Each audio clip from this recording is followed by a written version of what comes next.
ដំណឹងមិនតាន់ Vivo ធំហើយ Vivo ធំមែនតែនហើយទីហ៊ានសៀមម្នាក់កើតរោគវិកលចរិតព្រោះជក់កញ្ឆាមិនដឹងជក់ម៉ាមិនដឹងជក់បារីមិនដឹងជក់ថ្នាំញៀនមិនដឹងពេលនេះបានបើកការបាញ់ប្រហារគ្នាឯងរហូតដល់មានរងរបួសជាង20នាក់ឯណោះនេះបើតាមវីដេអូបែកធ្លាយចុះផ្សាយដោយសារព័ត៌មានរបស់ថៃបើតាមសារព័ត៌មានក្រៅផ្លូវការរបស់ថៃមួយគឺមានវីដេអូបែកធ្លាយពាក់ព័ន្ធទៅនឹងករណីមានទាហានសៀមម្នាក់បានកើតរោគស្គូតរហូតដល់មានការប្រើប្រាស់កំភ្លើងអាវុធធន់ធ្ងន់បានបាញ់រះលើក្រុមទាហានគ្នាឯងបណ្ដាលឲ្យមានរងរបួសធ្ងន់ស្រាលប្រមាណ36នាក់ឯណោះនៅថ្ងៃទី14ខែមករាឆ្នាំ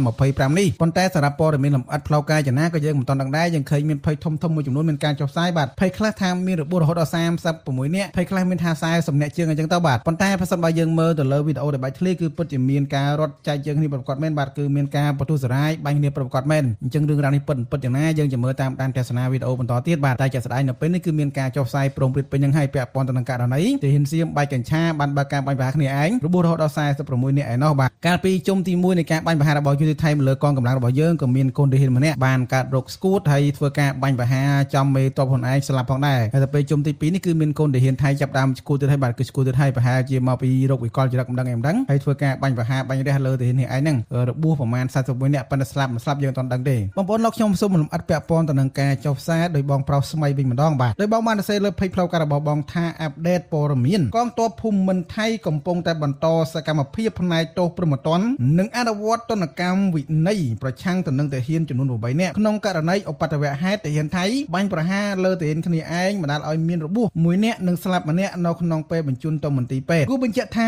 ឧបទ្ទវហេតុថៃបាញ់ប្រហារគ្នាឯងនេះបានកើតឡើងកាលពីយប់រំលងអធ្រាត្រថ្ងៃ9ឈានចូលថ្ងៃ10ខែមករាឆ្នាំ2026ស្ថិតក្នុងជំរំសូរធម្មកងវរៈសេនាតូចអភិវឌ្ឍលេខ2ក្នុងខេត្តនគររាជសីមាចំពោះទាហានថៃទាំង8នាក់ដែលធ្វើសកម្មភាពបាញ់លើទាហានគ្នាឯងនោះគឺត្រូវប្រឈមមុខទៅនឹងបទល្មើសព្រហ្មទណ្ឌរួចបណ្ដេញចេញពីក្របខ័ណ្ឌពីកងទ័ពភូមិន្ទថៃប្រភពពីថៃ Inquiry បងប្អូនចឹងព័ត៌មាន2នេះពាក់ព័ន្ធទៅនឹងករណីព័ត៌មានទី1រឿងរ៉ាវសៀមបាញ់ប្រហារគ្នាឯងរបួសជាង20-30នាក់ក៏ដូចជា40នាក់នេះគឺជាព័ត៌មានទី1ហើយព័ត៌មានទី2ពាក់ព័ន្ធទៅនឹងទាហាន8នាក់បានបើកការបាញ់ប្រហារទៅលើទាហានថៃម្នាក់ទៀតបានឲ្យរបួសនិងស្លាប់ម្នាក់បាទមានរបួសម្នាក់មានស្លាប់ម្នាក់បាទអញ្ចឹងពេលនេះគឺកងទ័ពថៃហាក់បីដូចជាកំពុងតែវឹកវរមែនទេណាពាក់ព័ន្ធទៅនឹងការធ្វើការបាញ់ប្រហារគ្នាឯងអញ្ចឹងទៅហើយរឿងរ៉ាវឬគល់នៃការបាញ់ប្រហារគ្នាឯងនេះមកពីបញ្ហាអីយើងអត់ដឹងច្បាស់ទេបាទដោយសារតែថៃគឺព្យាយាមលាក់ព័ត៌មាននេះខ្លាំងណាស់អញ្ចឹងយើងអាចថាមិនដឹងអំពីមូលហេតុពិតទេយើងបានដឹងត្រឹមតែត្រួសតែប៉ុណ្្នឹងឯងបាទយ៉ាងណាមិញព័ត៌មានចេញពីថៃមករយៈនេះគឺពិតជាមានព័ត៌មានប្លែកច្រើនមែនទែនមានតាំងពីឆេះទូកផងឆេះភ្នំផងឆេះវត្តផងឆេះមន្ទីរពេទ្យផងរហូតដល់កាលពីព្រឹកមិញនេះគឺមានករណីខ្លាំងបំផុតហ្នឹងគឺជាករណីបាក់ដែកបាក់ដងសន្ទូចធ្លាក់លើរថភ្លើងស្លាប់ប្រមាណចូល28នាក់ហើយអញ្ចឹងមកទល់ម៉ោង5ជាងនេះគឺតាមការសិក្សាស្រាវជ្រាវហ្នឹងគឺរហូតដល់28នាក់ហើយការពីព័ត៌មានមុនគឺយើងស្លាប់ត្រឹមតែ22នាក់ទេប៉ុន្តែមកដល់ម៉ោង5ម៉ោង4 5នេះគឺអាប់ដេតព័ត៌មានថ្មីពីខាងថៃហ្នឹងគឺមានតែស្លាប់រហូតដល់28នាក់ហើយរបួសប្រមាណជាង50នាក់ឯណោះប៉ុន្តែតាមខ្ញុំគិតអាចថានឹងមានអ្នកស្លាប់បន្តទៀតបាទពាក់ព័ន្ធទៅនឹងបញ្ហាហ្នឹងតែចំណាយយើងចាំមើលព័ត៌មានផ្លូវការចេញសិនដែរបើសិនជាព័ត៌មានជាផ្លូវការថាស្លាប់10នាក់20នាក់30នាក់វាស្លាប់តាមហ្នឹងនេះអាចថាវាជាកម្មពីមួយដែរដែលសៀមបានធ្វើការបាញ់ប្រហារបានធ្វើការលុកលុយវិដីយើងបាទជាពិសេសពាក់ព័ន្ធទៅនឹងបញ្ហាផ្សេងៗដែលកំពុងកើតឡើងហ្នឹងបងប្អូនដឹងហើយគឺតាំងតែពីបញ្ចប់សង្គ្រាមជាមួយកម្ពុជាមកសៀមនឹងបន្តធ្វើការឈ្លានពានទឹកដីខ្មែរយើងដដែលបន្តឈរលើទីតាំងមួយចំនួនក្នុងដីខ្មែរយើងមានតាំងពីការបាញ់ប្រាសាទព្រះវិហារកំទេចកំទីប្រាសាទព្រះវិហារមិនត្រឹមតែព្រះវិហារទេគឺទីតាំងផ្សេងមួយចំនួនទៀតច្រកអានសេះអីក៏មានការបំផ្លាញនៅព្រះបដិមាផ្សេងបំផ្លាញនៅព្រះវិស្ណុអីអញ្ចឹងទៅហើយពេលនេះគឺមានការខឹងសម្មាពីខាងព្រះវិស្ណុផងមិនដឹងឯងបាទធ្វើឲ្យថៃមានការរងនៅទុកទោសគ្រោះធម្មជាតិផ្សេងជាច្រើនបាទច្រើនណាស់ហើយខ្ញុំសូមសង្ខេបខ្លីៗពាក់ព័ន្ធទៅនឹងបញ្ហាមួយរយៈហ្នឹងដែលសៀមបានជួបប្រទះពាក់ព័ន្ធទៅនឹងរឿងរ៉ាវគ្រោះធម្មជាតិដូចជាគ្រោះមហន្តរាយផ្សេង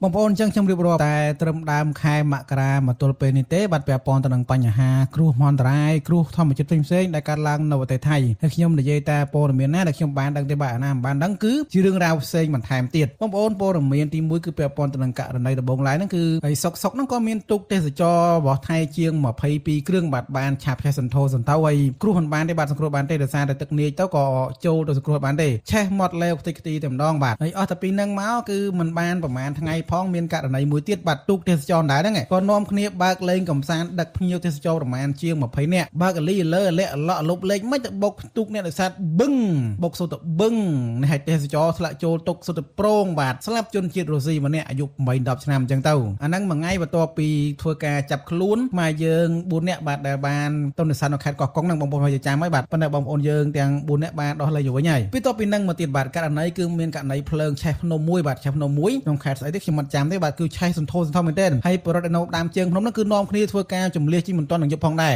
នឹងកាលពីប្រហែលថ្ងៃមុនទេគឺជំលះជីទាំងយប់ដោយសារតែគ្រោះធម្មជាតិដោយសារតែភ្លើងឆេះហើយមូលហេតុនៃការឆេះហ្នឹងក៏មិនទាន់បានសិក្សាស្រាវជ្រាវដឹងថាមកពីមូលហេតុអីដែរអាហ្នឹងមួយអញ្ចឹងទៅអស់ទៅពីហ្នឹងមកមានករណីផ្សេងទៀតបាទនៅខាងនរាธิវត្តខេត្តផាតនីខេត្តយ៉ាឡានោះគឺមានករណីជនមិនស្គាល់មុខធ្វើការដុតបំផ្លាញការ៉ាសាំងរបស់ថៃហ្នឹងគឺរហូតដល់22កន្លែងជាងឯណោះគឺឆេះយ៉ាងសន្ធោសន្ធៅមានការបង្កាយគ្រាប់បែកផងអីផងបាទអញ្ចឹងគឺបន្ទាប់ពីចូលខែមករាឆ្នាំ2026នេះករណីអគ្គិភ័យនៅថៃគឺមានការឆាបឆេះច្រើនមែនទែនបាទដោយសារតែការដុតបំផ្លាញផ្សេងហ្នឹងមិនទាន់ចប់មិនទាន់អស់ទេបាទប្រហែលថ្ងៃមុននេះគឺនៅខាងវត្តថ្មីមួយបាទខាងប្រទេសថៃហ្នឹងគឺមានការឆាបឆេះយ៉ាងសន្ធោសន្ធៅខ្ទេចខ្ទីតែម្ដងបាទឆេះលេងមាត់ឡែវហ្មងវត្តហ្នឹងវត្តស្អាតមែនទែនបាទនៅតែមិនទាន់អស់ទៀតបាទមន្ទីរពេទ្យនៅថៃកាលពីថ្ងៃមុននេះម្សិលមិញនេះថ្ងៃ13នេះក៏បានឆាបឆេះដែរឆាបឆេះសន្ធោសន្ធៅនៅជាន់ទី2ហើយអ្នកជំងឺគឺនាំគ្នាជំលះចេញមិនទាន់ផងដែរបាទតែកាលណាបើសិនជាចេញមិនទាន់ទេអាចទៅនឹងខ្សែសង្ខាកាត់ជាជ្រុកខ្វាយមន់ខ្វាយអីអញ្ចឹងទៅអានឹងគឺជារឿងរ៉ាវដែលកំពុងតែកើតឡើងនៅប្រទេសថៃហើយអ្វីដែលកាន់តែធ្ងន់ធ្ងរបំផុតគឺរឿងរ៉ាវដែលកើតឡើងនៅព្រឹកមិញនេះតែម្ដងបាទព្រឹកមិញនេះគឺមានរឿងរ៉ាវរន្ធត់មែនទែនបាទបណ្ដាលឲ្យមានអ្នកស្លាប់រហូតដល់28នាក់ហើយគិតមកទល់ពេលនេះគឺករណីអីគឺជាករណីមួយមានការបាក់នៅដងសន្ទូចស្ទូចមានអីផ្សេងត្រៀមធ្វើ